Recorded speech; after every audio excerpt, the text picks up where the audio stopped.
साधं वरण कसं करायचं ते बघूयात। इथे मी डाळ उकडून घेतलेली आहे। आता तिला छान स्मॅश करून घेऊयात। ही डाळ उकडताना मी त्यात मेथी दाणे टाकलेले होते, तर आता छान स्मॅश करून घेऊयात। आणि हे जे कुकरमधलं पाणी आहे त्यातच मी ही डाळ टाकते आहे। डाळ छान घोटून घ्यायची आहे।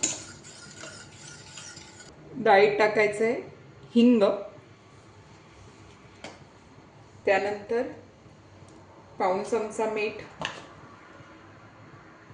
आणि हळद।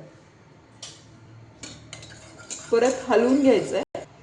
इकडे आता गॅसवरती मी छोटा कुकर ठेवलेला आहे। 10 मिनिटं ह्या वरणाला उकळू द्यायचं आहे। मेथी वरण उकळतानाच मी या मेथी टाकलेल्या होत्या, तर उकळताना म्हणजे शिजवताना।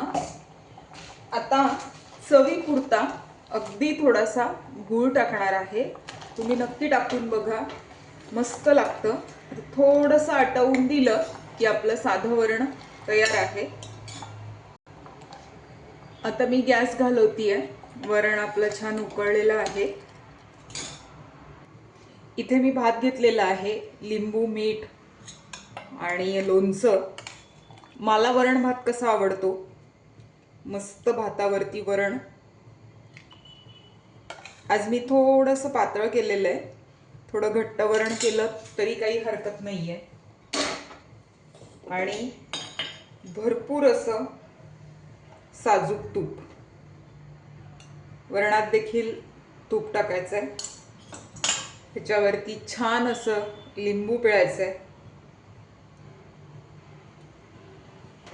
थोडासाच भात आपला कालवून घ्यायचा आहे। इकडचं थोडंसं वरण टाकायचं आणि मस्त अगदी गरमागरम वाफळलेला भात,